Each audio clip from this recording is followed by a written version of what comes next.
오늘 말씀 본문은 누가복음 10장 38절에 42절입니다. 교독하겠습니다.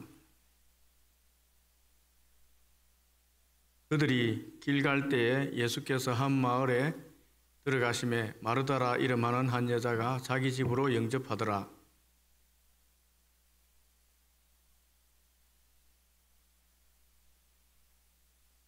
마르다는 준비하는 일이 많아 마음이 분주한지라 예수께 나아가 이르되 주여 내 동생이 나 혼자 일하게 두는 것을 생각하지 아니하시나이까 그를 명하사 나를 도와주라 하소서.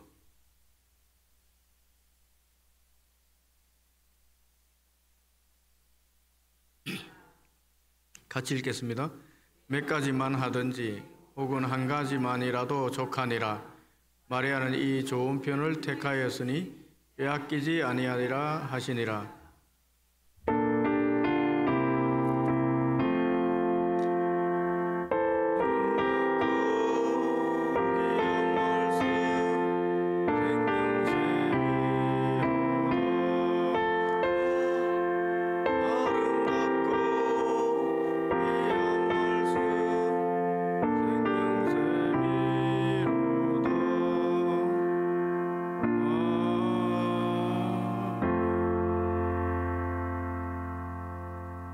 주님의 마음을 아십니까? 라는 제목으로 말씀 전하겠습니다. 오늘 읽은 본문에서 두 명의 여자가 등장하고 있습니다. 이들은 자매 관계입니다. 언니 이름은 마르다고 동생 이름은 마리아입니다. 이들은 예루살렘에서 3km 정도 떨어진 베단이라는 마을에서 살고 있었습니다. 어느 날 예수님께서 제자들과 함께 이 베단이란 마을로 들어가셨습니다. 그때 마르다가 예수님 일행을 자기 집으로 영접했습니다. 자기 집에서 식사를 대접하고자 한 것입니다. 예수님의 12제자만 같이 왔다고 생각해도 예수님 치고 13명입니다. 대부분 많은 숫자입니다. 저녁 식사를 차리는 일이 만만치 않아 보입니다. 마르다는 분주하게 움직여서 음식을 장만했습니다. 고기도 굽고 국도 맛있게 끓이고 밥도 새로 했습니다. 가장 집에서 깨끗한 그릇을 내고 또 식사할 장소도 깨끗하게 청소했습니다. 음식이 부족하지 않게 하려고 이것저것 있는 것 없는 것 다 꺼내놓고 자기 솜씨를 마음껏 발휘했습니다. 너무 바빠서 정신이 없을 정도였습니다. 누구라도 자신을 좀 도와주면 좋을 텐데 라는 생각을 하게 되었습니다. 그때 예수님 발치에 앉아서 정신없이 예수님 말씀 듣고 있는 여동생 마리아가 보였습니다. 이렇게 언니가 바쁘게 음식 장만하는데 저 철딱선이 없는 여동생 예수님 말씀만 듣고 있으니 한심하게 거지가 없게 생각이 됩니다. 그리고 화도 치밀어 올랐습니다. 그래서 예수님에게 찾아갔습니다. 예수님, 지금 저는 예수님 저녁밥 준비한다고 너무 바쁜데 제 동생 마리아는 나 혼자 일하게 내버려 두고 예수님 말씀만 듣고 있지 않습니까? 발치 앉은 마리아에게 가서 좀 도와주라고 말 좀 해주세요. 마리아는 어떻게 하든지 저녁밥을 맛있게 좀 더 많이 하기 위해서 예수님 대접하고자 하는 마음이 너무 강해서 마리아가 필요하다고 예수님께 말씀한 것입니다. 저는 어떻게 하든지 예수님을 잘 먹이고 싶습니다. 그리고 이런 얘기를 하니까 예수님께서 자기의 이 노후를 칭찬하고 마리아를 향해서 좀 도와주러 가라라고 말할 것이라고 생각했습니다. 그런데 오늘 본문에 보면은 예수님은 오히려 자신을 향해서 좀 책망하는 듯한 말을 하셨습니다. 41절, 42절 보면은 마르다야, 마르다야, 내가 많은 일로 염려하고 근심하나 몇 가지만 하든지 혹은 한 가지만으로 족하니라. 마리아는 이 좋은 편을 택하였으니 빼앗기지 아니하리라.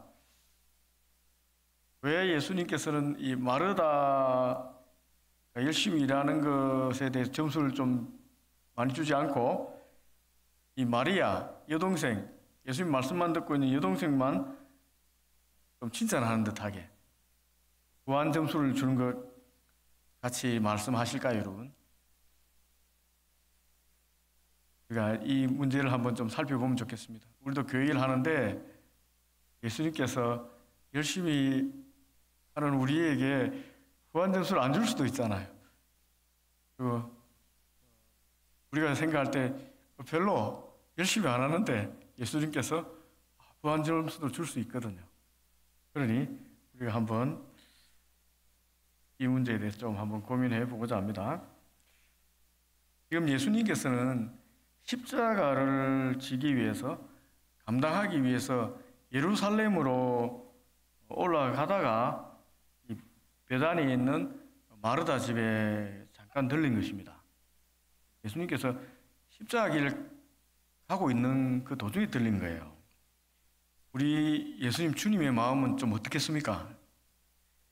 사명 감당할 날이 가까이 왔으니까 기뻤을까요? 십자가 지기 위해서 오셨잖아요. 그런데 주님 기쁘지 않았을 것 같습니다. 십자가 감당하는 것은 힘든 일입니다.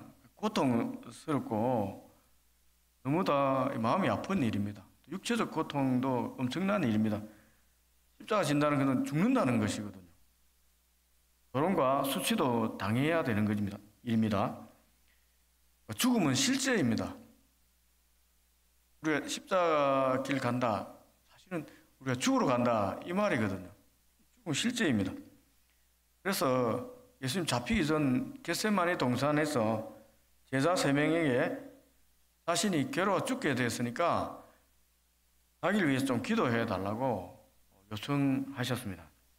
마태복음 26장 37절에 38절 말씀입니다. 베드로와 세베대의 2 아들을 데리고 가실새 고민하고 슬퍼하사 이에 말씀하시되 내 마음이 매우 고민하여 죽게 되었으니 너는 여기 머물러 나와 함께 깨어 있으라 하시고, 나와 함께 깨어 있으라는 것은 기도 좀 해달라는 말입니다. 심령이 떨리고 마음이 불안하고 힘들어서 제자들과 함께 기도하러 간 것입니다. 그렇다면 이 십자가의 길을 가는 예수님께서 중간에 마르다 집에 들어가서 이 제자들과 함께 있으면서 마르다에게 원한 것은 어떤 것을 원했을까요, 여러분? 무엇을 원했을까요? 배고픔을 채워줄 한 끼 따뜻한 식사를 원했을까요? 얼마 있다가 죽을 것이니까 가장 맛있는 음식 먹으려고, 대접받으려고 마르다 집에 갔을까요? 아닌 것 같습니다. 아닙니다, 여러분. 사랑하는 제자들과 대화하고 교제하고 따뜻한 사랑을 주고받기 위해서 간 것입니다. 그래서 이 제자 공동체의 사랑을 덜입고 힘을 좀 내기 위해서 제자 공동체 이 마르다가 있는 집에 들어가서 있는 것입니다. 주님도 위로가 필요합니다. 주님도 위로가 필요합니다. 주님은 하나님 아들이니까 사람들에게 위로받을 필요가 없다고 생각하는 사람이 있을 것 같습니다. 그런데 그렇지 않습니다. 사랑은 여러분 주고받는 것입니다. 일방적으로 주는 것으로 생각하는 사람은 신앙의 성숙이 뭔지 잘 모르는 사람입니다. 자기의 약함을 인정해야 긍휼의 사랑을 알게 됩니다. 자기가 약하다는 걸 알아야지 불쌍히 여기는 사랑이 뭔가 알게 되는 것입니다. 불쌍히 여기는 사랑이 십자가 사랑이거든요. 십자가 사랑을 깨닫게 됩니다. 자기 약함을 알고 십자가의 사랑을 깨닫는 사람이 다른 사람을 불쌍히 여겨줄 수 있습니다. 다시 말해서 다른 사람을 향해서 긍휼의 사랑을 할 수가 있습니다. 예수님은 우리의 연약함을 아는 참으로 우리를 불쌍히 여기는 사랑하는 주님이셨습니다. 그래서 우리를 위해서 십자가의 길을 가고 있는 것입니다. 가신 것입니다. 또한 주님은 자기가 십자가의 길을 가고 난 다음에 몰아닥칠 이 제자 공동체에 감당하기 힘든 어려움도 아셨어요. 그래서 틈만 나면 제자들에게 죽고 난 후에 일어날 일에 대해서 말씀하셨고 그때 어떻게 하라고 충고도 하셨습니다. 지금 마르다 집에서 그런 얘기하고 서로 격려하고 위로하는 그런 시간 가지려고 중간에 좀 머물고 있는 것입니다. 그것이 중요한 일입니다. 시간이 얼마 없습니다. 주님께서는.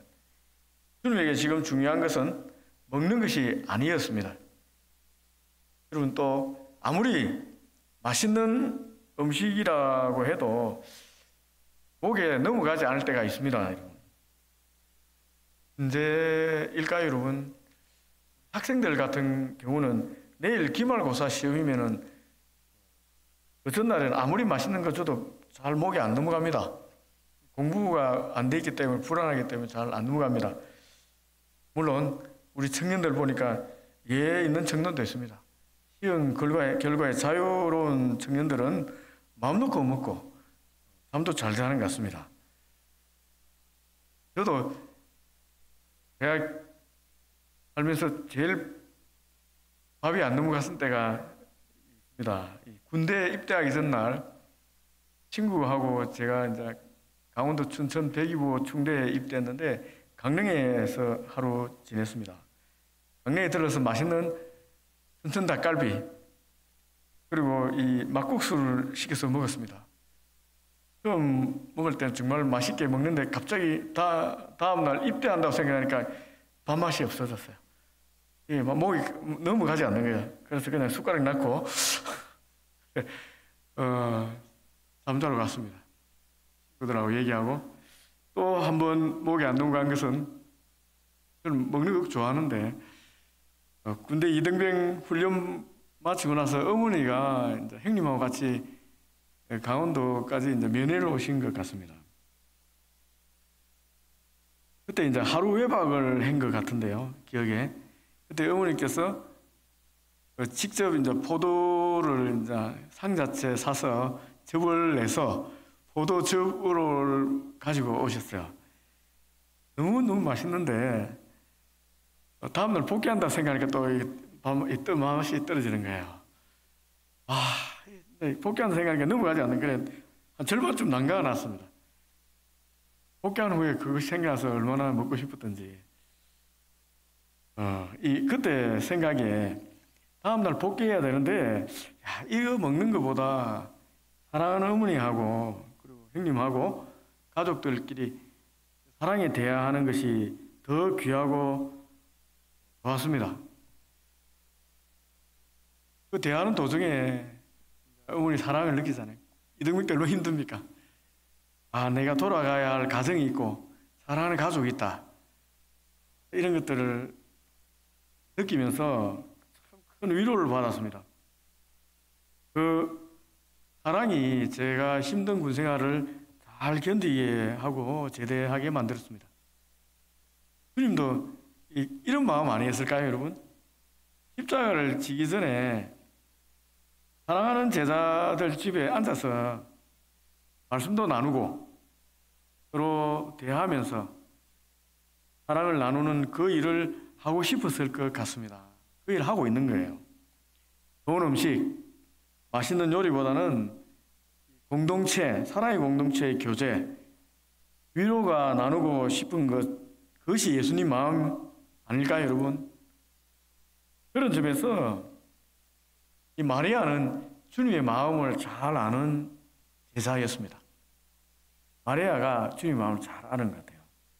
마리아는 주님의 발치에 앉아서 주님의 말씀에 귀를 기울이고 듣습니다. 발치에 앉았다는 가까이 제자들이 하는 행동이거든요. 예수님은 남자 제자나 여자 제자나 차별하지 않고 말씀을 들을 기회를 주셨어요. 주님 말씀을 잘 듣습니다. 이 마리아가. 언뜻 생각하기에 듣는 것, 그것은 대화가 아니라고 우리가 생각하기 쉽습니다. 그러나 알 듣는 것, 경청하는 것은 대화입니다. 말하지 않지만은 눈빛으로 동의하고 진지한 표정으로 감사하며 말을 듣는다는 것은 깊은 대화입니다. 자기 말을 집중해서 들어주는 마리아를 보면서 예수님께서 어떤 마음이 들었겠습니까? 주님이 가고 있는 십자가의 길에 대해서도 얘기했을 텐데 마리아가 집중해서 듣고 고개를 끄덕거리고 마음을 아파하는 표정을 짓습니다. 주님이 얼마나 위로가 되었겠습니까? 자기의 십자가에 기억하는 십자가의 길의 고통이 좀 확 줄어들었을 것 같습니다. 알아주잖아요. 열심히 하는데 알아주지 않으면 힘이 드는데 누구라도 내가 하는 일에 대해서 알아주면 얼마나 마음이 기쁘겠습니까? 어려운 일이라도 쉽게 할 수가 있습니다. 그리고 예수님은 유대인입니다. 유대 사회에서 가르침은 일방적이지 않습니다. 설교하듯이 막 혼자만 떠드는 그런 게 아닙니다. 서로 묻고 답하는 친구들 사이에 서로 묻고 답하는 것 같이 하브루탈한 방법으로 서로 대화를 합니다. 예수님 실제로 제자들을 친구처럼 대하셨습니다. 그렇게 표현하셨습니다. 요한복음 15장 15절 말씀입니다. 이제부터는 너희를 종이라 하지 아니하리니 종은 주인이 하는 것을 알지 못함이라. 너희를 친구라 하였노니 내가 내 아버지께 들은 것을 다 너희에게 알게 하였습니다. 예수님 제자들 친구처럼 사랑하고 너무 가깝게 이렇게 대한 것입니다. 그러니까 친구들하고 대화하는 것 어렵지 않지 않습니까? 예수님께 묻고 답하고 예수님도 그렇게 사랑하는 제자들을 묻고 답하는 것입니다. 예수님은 제자들의 주님으로서도 그리고 선생님으로서 친구로서 교제하고 사랑을 나누셨습니다.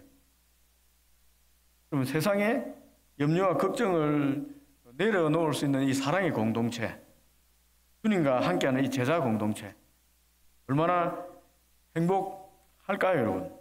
행복했을 것 같습니다. 주님이 있고 서로를 알아주고 대화가 통하는 제자 공동체, 같은 신앙을 가지고 같은 것을 바라보고 나의 허물도 인정하는 공동체, 얼마나 위로가 됩니까?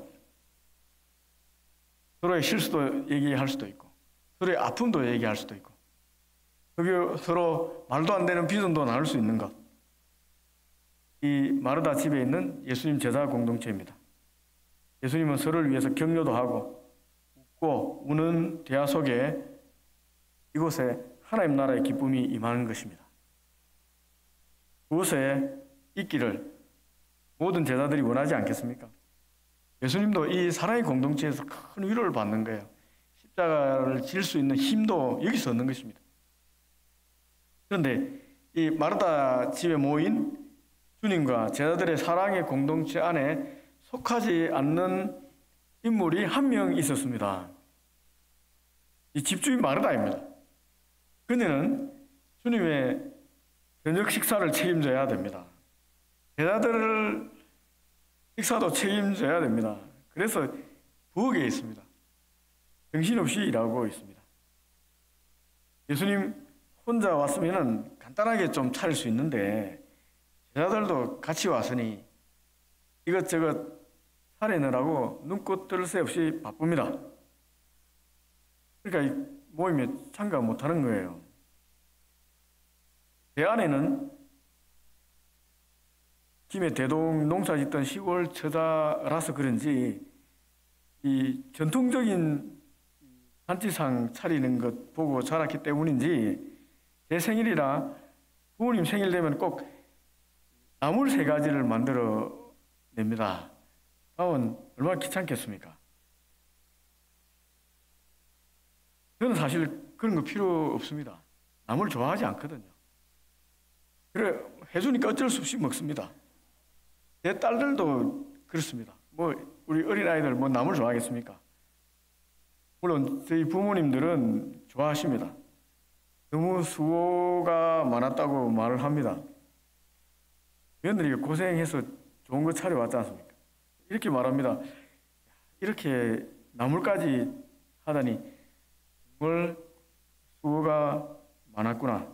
이런 수고하지 않아도 되는데 너무 많이 차려왔다 라고 말합니다. 예수님이 마르다에게 한 말과 좀 비슷한 뉘앙스가 아닙니까? 마르다에게 이런 말을 했습니다. 41절 42절 아버님 뉘앙스로 한번 읽어보겠습니다. 마르다야 내가 많은 일로 염려하고 근심하나 몇 가지만 하든지 혹은 한 가지만이라도 족하다. 아내 버전으로 다시 하겠습니다. 며느리야 나물 한다고 수고가 많은데 앞으로 하나만 해도 된다. 하나만 해도 만족한다. 이렇게 얘기할 것 같습니다. 예수님은 여러분 겉과 속이 똑같은 분입니다. 우리는 또 안 그럴 수도 있잖아요. 계속 해오라 하고 아버님 그렇게 할 수도 있는데 마음속으로는 며느리 고생하니까 하나만 이렇게 안 해도 된다 이렇게 얘기할 수 있습니다. 사람은 그렇습니다. 그러나 예수님은 겉과 속이 똑같습니다. 주님이 이 말씀 진실된 말입니다. 마르다에 대접하고자 하는 마음을 예수님은 아십니다. 아세요. 나무란 말이 아니에요. 아십니다. 하지만 그 순간 주님은 그런 음식보다 제자들과 사랑의 교제를 더 하고 싶은 거예요. 그것을 원하셨습니다. 주님의 말씀을 듣고 서로 대화하고 사랑을 나누기를 원했습니다. 그럼 마르다도 주님이 사랑하는 제자입니다. 마르다도 마리아처럼 예수님 발치에 앉아서 서로 대화하고 사랑의 교제를 나누기를 원했습니다. 그래도 이제 집주인이 마르다니까 초대한 입장에서 음식을 조금 장관하는 걸 어느 정도 인정해야 되겠습니다. 근데 너무 거창하게 할 필요 없다는 겁니다. 여러분, 간단하게 국수 한 그릇만 해도 된다는 거예요.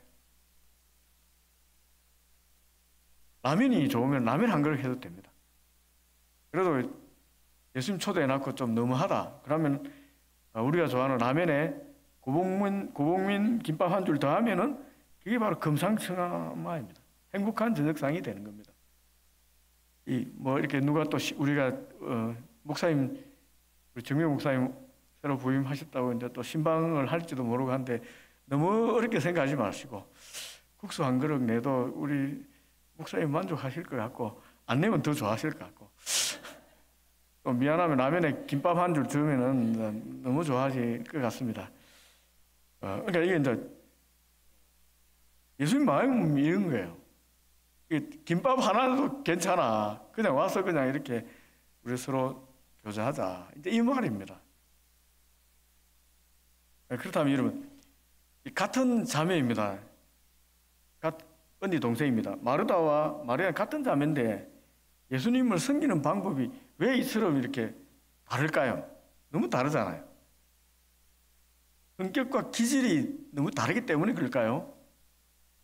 아니면 마르다는 언니라서 책임감 강한 장녀로 살았기 때문에 그렇고 마리아는 막내라서 철이 없어서 그럴까요? 아니면 신앙의 성숙이 서로 다르기 때문에 그럴까요? 기독교 신앙의 이 성숙의 척도는 완전함이라 이 거룩함이라기보다는 예수님을 닮은 모습이 척도가 돼야 됩니다. 예수님을 어느 정도 닮았나 이 척도지. 완전함, 거룩함 이건 하나님에 속한 것이기 때문에 우리는 예수님을 닮아가는 것. 예수님 사랑이 얼마나 많은가 이게 이제 척도가 돼야 됩니다. 그럼 예수님을 우리가 어떻게 하면 잘 닮아갈 수 있겠습니까? 먼저 예수님을 잘 알아야 합니다.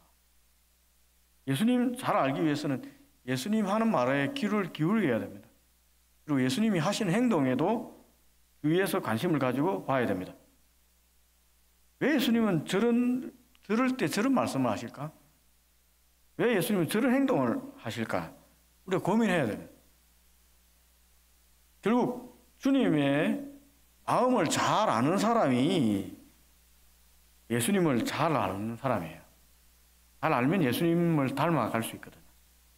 주님 마음을 잘 아는 사람이 신앙적으로 성숙해질 가능성이 높습니다. 마리아는 주님의 마음을 잘 알고 싶었습니다.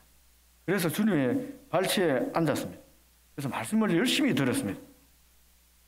그리고 주님이 가시는 길, 십자가의 길에 대해서 듣고 심각하게 고민했습니다.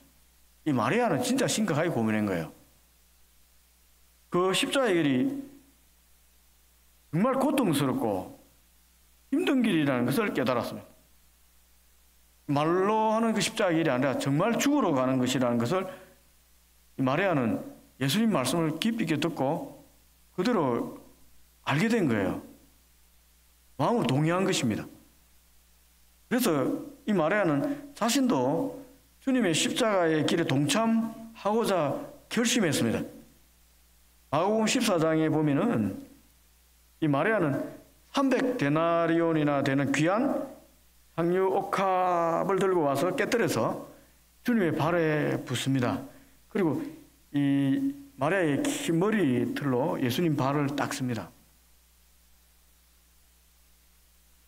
한 데나리온은 남자 장정 하루 품삯이니까 300데나리온이라면은 한 1년 연봉쯤 됩니다.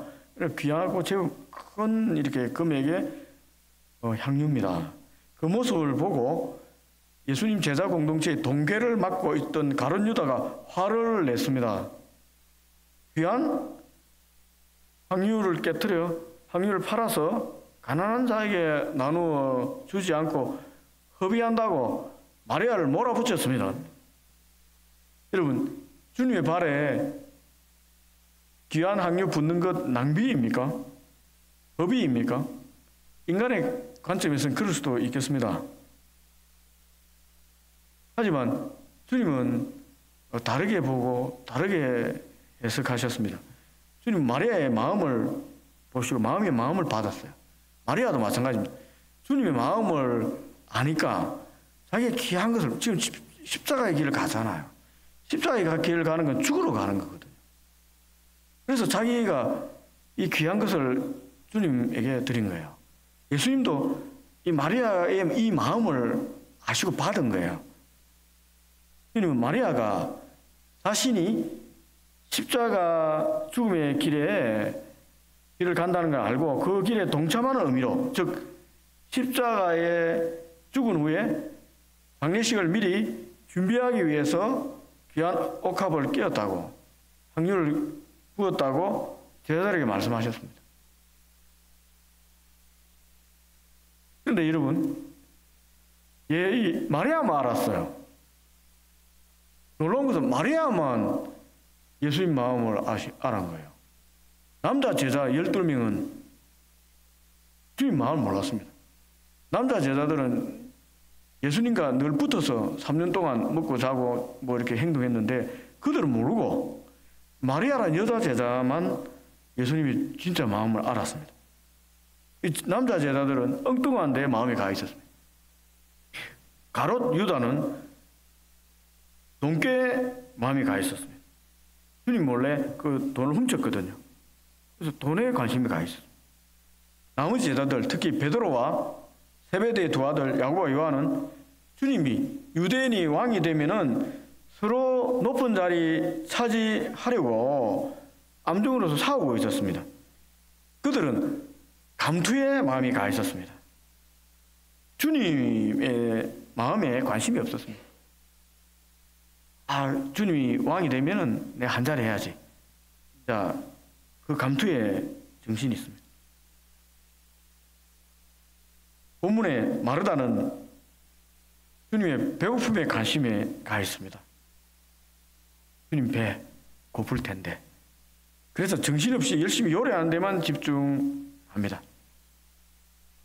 그러니까 잘 제 시간에 감당하지 못할 것 같으니 마리아를 탓합니다. 또 애꿎은 예수님에게 섭섭한 마음도 드러냈습니다. 마리아를 제외한 모든 제자들이 주님의 마음에 합한 성김이 아니라 자기들 마음에 합한 방법으로 주님을 섬겼습니다. 그러니 마음이 분주하고 바쁘고 남과 비교하니 화도 나고 섭섭해지는 것입니다. 이 교회에서는, 우리 교회에서도 여러 섬기는 사람들이 많습니다. 어떤 교회에서는 마르다처럼 열심히 섬기고 열심히 일하고 바쁘게 일하는 사람을 성숙한 신앙인이라고 존경합니다. 어려운 주방 일을 하고 봉사를 하고 교회 학교 봉사로 섬기고 각종 다른 부서 일도 척척 해내는 성도들을 향해서 정말 신앙이 좋다고 존경합니다. 실제로 신앙의 성숙이 없으면 이런 일을 감당하기 어렵습니다. 그런데 우리가 이때 이제 주의해야 할 게 있습니다.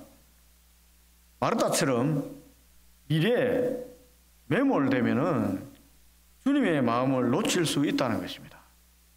우리가 일에 매몰되게 되면은 우리가 주님에게 눈이 가야 되는데 주님 마음에 가지 않고 일에 가 있는 거예요. 늘 질문을 던져야 돼요, 여러분. 너무 분주하고 내가 바쁘고 마음에 막 짜증도 나고 남들 비교되는 마음이 생기면 늘 질문 던져야 됩니다. 왜 내가 이처럼 열심히 교회 봉사를 하지? 왜 내가 이렇게 정신이 없지? 왜 이것도 하고 저것도 하지? 늘 질문을 던져야 됩니다. 직분 때문에 하는가? 일을 완수하지 못하면 잠을 자지 못하는 이 성격 때문에, 완벽주의 성격 때문에 내가 이렇게 열심히 일하나? 남들에게 칭찬받고 인정받는 것 때문에 내가 이처럼 열심히 일하나? 이것도 하고 저것도 하고 하는가? 여러분 고민해 봐야 됩니다. 만약 그렇다면은 어떻게 되겠습니까? 나중에는 결국 제풀에 지치는 것입니다. 지치면 어떻게 됩니까? 마리아처럼 예수님 발치 앉은 사람을 향해서 비난의 화살을 쏘게 됩니다. 그리고 주님께 나가서 왜 내만 일하죠? 왜 내만 교회를 열심히 합니까? 이것도 다 하는 것 같습니까? 저 사람이 일하지 않는데 말입니다. 하고 섭섭하다고 이제 말하는 거예요. 마르다처럼 똑같이 합니다. 그리고 역시 여러분, 혹시 주일 교회 열심히 이제 봉사하고 정말 이것도 하고 저것도 하고 섬긴다고 지쳐서 집안일에 소홀히 하는 사람은 없습니까? 특히 이제 믿지 않는 남편이나 가족이 있는데 주일 교회에서 열심히 일한다고 진을 다 빼버려서 가정일 소홀히 해서 다툼을 일으키는 그런 분은 혹시 없습니까? 주님이 그런 섬김을 받으실까요? 또 교회에서 너무 많은 일을 받아서 교회를 직장에 가서 하시는 분은 또 없습니까? 너무 많으니까 직장에 가서 일을 이제 교회를 하는 사람이 있거든요. 그런 사람 또 없습니까? 하나님 일이 우선이니까 직장에서 교회를 하는 거 괜찮다고 하나님께서 칭찬하실까요? 우리는 예수 믿는 신앙을 가지고 있기 때문에 교회 섬기는 일을 한다고 참 열심히구나, 직장에서 일도 하고 이렇게 이해할 수도 있겠습니다만은 믿지 않는 사람들이 직장에 있잖아요.